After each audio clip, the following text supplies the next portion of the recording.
For those of you waiting to get your second COVID-19 shot, you can now choose to get it earlier. 10 people were taken to hospital after a fire broke out this morning in a block of flats in Yishun.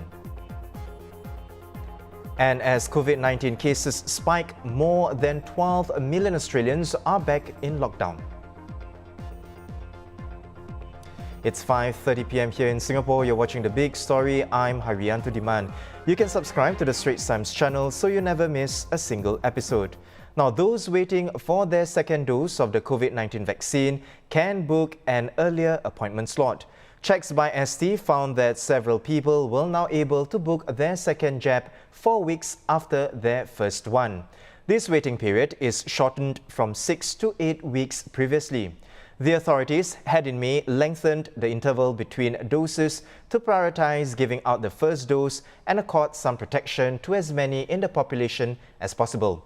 Those who want to check if they can change the date of their second dose can do so at the COVID-19 vaccination appointment booking website with their booking code and ID. There were 5 confirmed COVID-19 cases in the community today, all linked to previous cases. 4 of them were already placed in quarantine and 1 was detected through surveillance.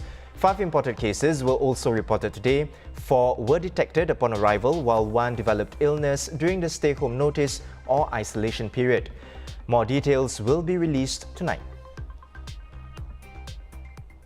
While the number of local cases here has fallen back to single digits, Singapore's neighbours are seeing a spike in infections due largely to the highly transmissible Delta variant.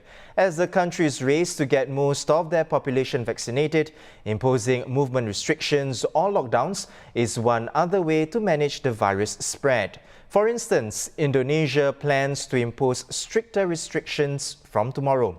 President Joko Widodo is expected to lead an internal meeting today to discuss details of the new measures, which include possibly requiring all workers in non-essential sectors to work from home and ban dining in at restaurants.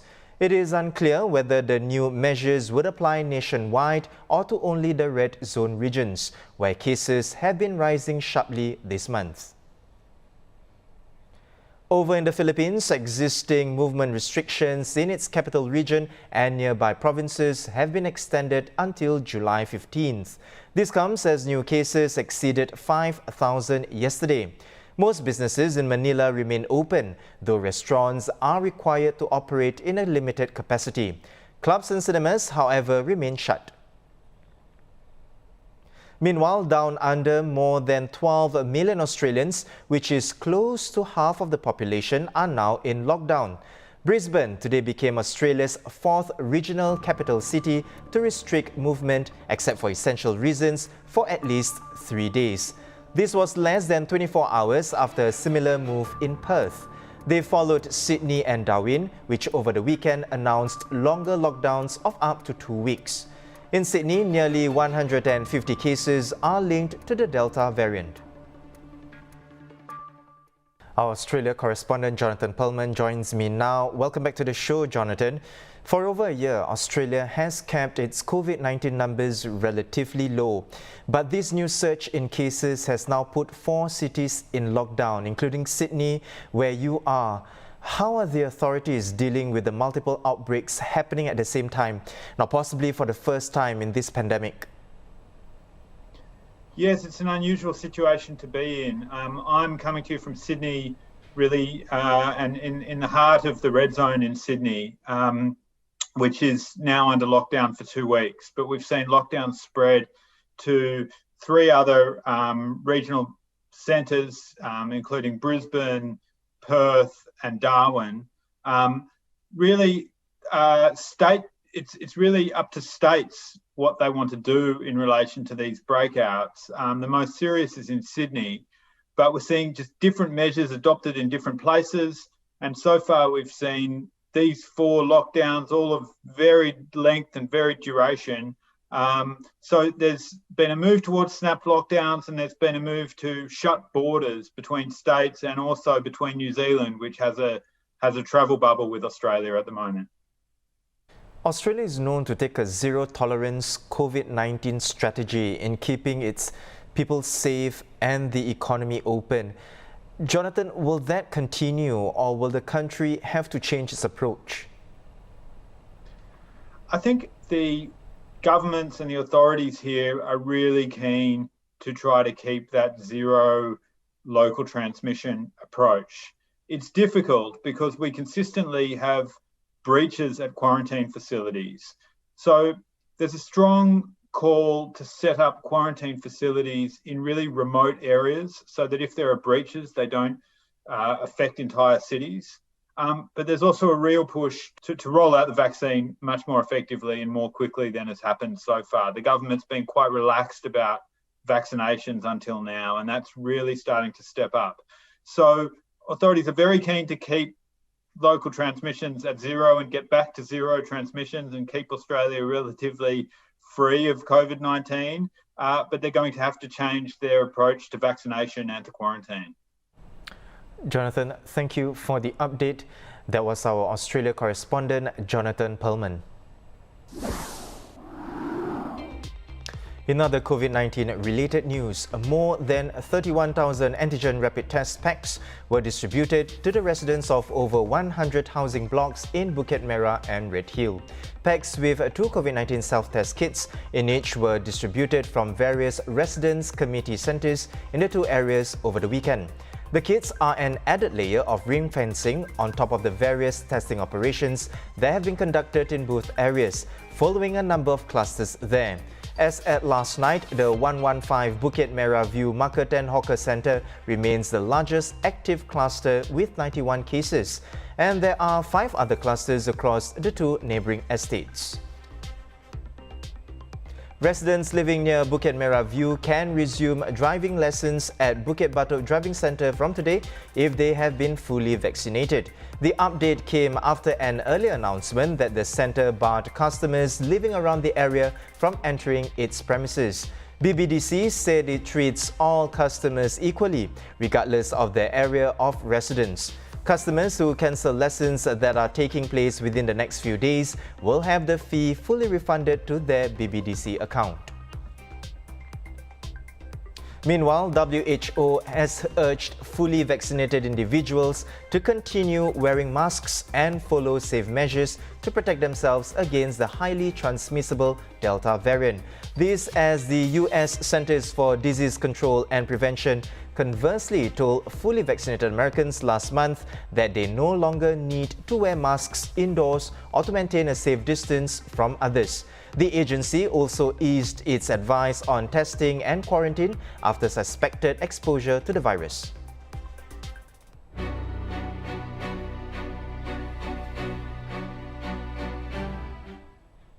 Looking overseas, the man accused of being the mastermind of the 2002 Bali nightclub bombing and 2003 attacks on the JW Marriott and Ritz-Carlton hotels in Jakarta will finally be standing trial this year. Ridwan Isamuddin, also known as HAMBALI, will face a formal hearing in front of the US Military Commission in Guantanamo Bay on August 30th. 2 others who will stand trial with him are Nazir Lep, known as Lili, and Farik Amin, known as Zubair. All 3 were captured in Thailand in 2003. It's been about 20 years now since the horrific terror attacks.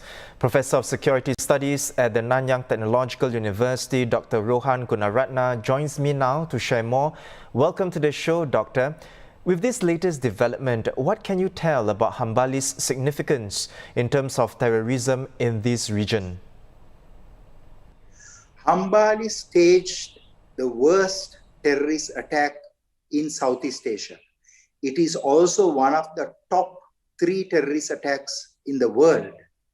HAMBALI is the most dangerous terrorist this region produced, and there's one other terrorist called Yasid Sufat.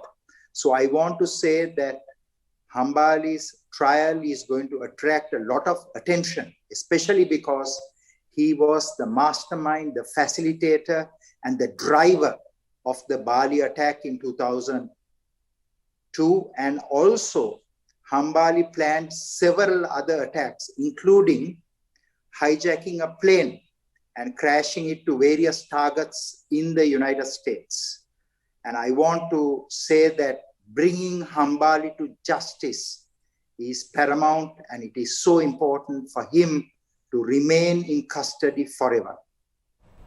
Dr. Rohan, on the war against terrorism in our region, which groups or individuals now pose the greatest threat? The single biggest threat emanates from a group called the Islamic State. The Americans call it ISIS or ISIL.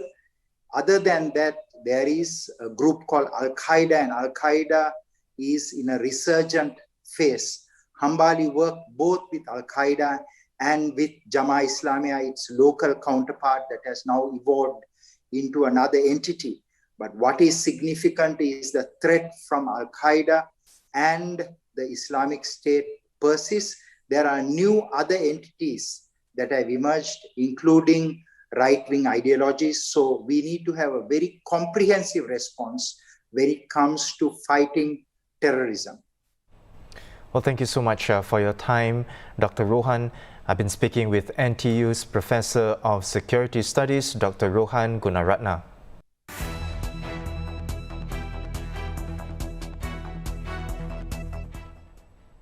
In other headlines, 10 people, including a police officer, were taken to hospital for smoke inhalation after a fire broke out at Block 141 in Yishun Road, Ring Road this morning. The Singapore Civil Defence Force said it was alerted to the fire in the master bedrooms of the 3rd, 4th and 5th floor units at around 8:30 a.m. SCDF said the fire was extinguished with 3 water jets. 5 off-duty personnel who were in the vicinity also rendered assistance with medical and fire-fighting operations. The cause of the fire is under investigation. Separately, a man previously accused of voluntarily causing grievous hurt to his teenage sister in a Clementi flat is now charged for murder. Huang Bokan and 2 others had their charges upgraded to murder after allegedly killing Huang's sister by causing bodily injury on the night of May 4th. Details about her injuries and possible weapons used were not disclosed in the murder charges. If convicted of murder, the trio can face either the death penalty or be jailed for life and caned. And before I go on to sports, after last night's goal fest at the Euros, football fans are hoping for another thriller when England face Germany in their last 16 clash at Wembley. Looking relaxed in training, the 3 Lions are unbeaten at the tournament and have yet to concede. But they have scored only 2 goals in their 3 group games, raising questions about the team's tactics. Meanwhile, the German coach Joachim Low says his players are ready and motivated, and it will be an all-or-nothing game for both the teams. Sports correspondent David Lee is here with more. Hi, David. David, I Love Football was trending this morning after fans were treated to 14 goals in 2 incredible games last night. So what do you think? Can we expect another goal fest from England and Germany tonight? Well, it's 23 goals if you count the 9 goals from the penalty shootout in which Switzerland stunned France 5-4. Interestingly, like you've mentioned, while England have 3 clean sheets, Germany have none at all at these Euros. Will this mean that England will beat Germany 1-0?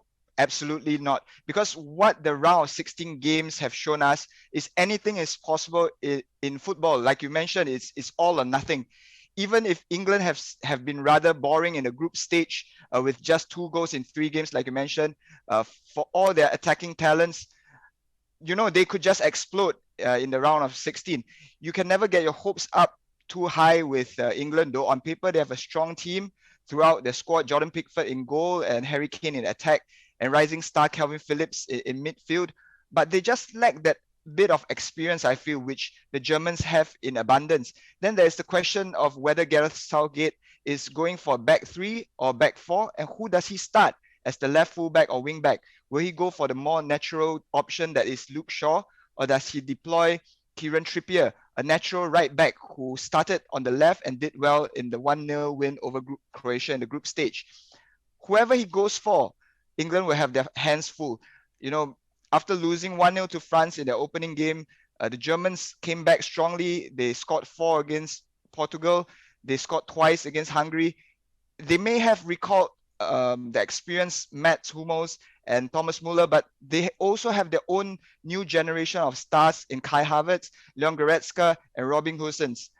The magic of the knockout rounds means anything can happen. It can be a cagey affair like what we've seen in the 0-0 draw between Italy and Austria before Italy won 2-0 in extra time, or the wild 3-all draws we saw with Spain, Croatia, and France, Switzerland. If one team scores early, the other team will go for broke because there's no more safety net like in the group stage. Lose and you go home.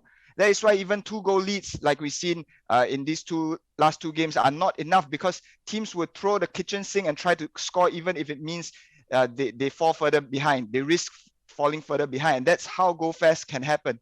So who knows? England, Germany, it might be 4-3, it might be 3-3 again. You fancied Denmark from day one, and what a tournament they've had so far. Now with France, Netherlands, Portugal all out, can you see the Danes going all the way? Yeah, I think you give me too much credit there. I also called a France-Italy final, and now France are out. So back to Denmark, of course they can. Nobody gave them a chance in 1992 when they were called in at the last minute to replace Yugoslavia, and they went all the way to win the tournament. You know, Denmark is the birthplace of Hans Christian Andersen, so they have a rich history of writing fairy tales. I doubt any team will relish playing against the Danes now. They're riding on a wave of goodwill after what happened to Christian Eriksen, who of course suffered a heart attack in their first game against Finland. Since then, they have played well against Belgium, Russia, and Wales. They have a steady goalkeeper in Kasper Schmeichel, Simon Kjær at the back with Andreas Christensen. They have been solid in defense. An impressive attacking fullback, Joachim Mæhle, who I think could be the find of the tournament. And then, of course, they have the talented forward Kasper Dolberg up front. They also have a decent draw, you know, in the knockout rounds. They will face Czech Republic in the quarterfinals, which is pretty much a toss-up because the Czechs were also very impressive in their organization and game management in their 2-0 win over Holland. With some luck, if Denmark make it to the semi-finals, England or Germany may have already been knocked out by the winners of the match between Sweden and Ukraine. In the ultimate underdog fantasy, it could be a Switzerland-Denmark final. Fan favorite France knocked out by Switzerland last night. I have to put you on the spot once again. Who will win Euro 2020? You put me in a spot here, man. I'm going to redo my predictions. I'm going to call it Italy-England final, but you know, if you have me on the show again, in all likelihood, I'm going to have to eat my words. All right, so for now, Italy and England, like you said. Well, thank you so much, David, for coming onto the show. That was our sport correspondent, David Lee. Now, those are our top stories for today. For more news and videos, visit straitstimes.com and subscribe to our YouTube channel by hitting the red button below. Once again, I'm Haryanto Diman. Join me tomorrow for more stories on A Big Story.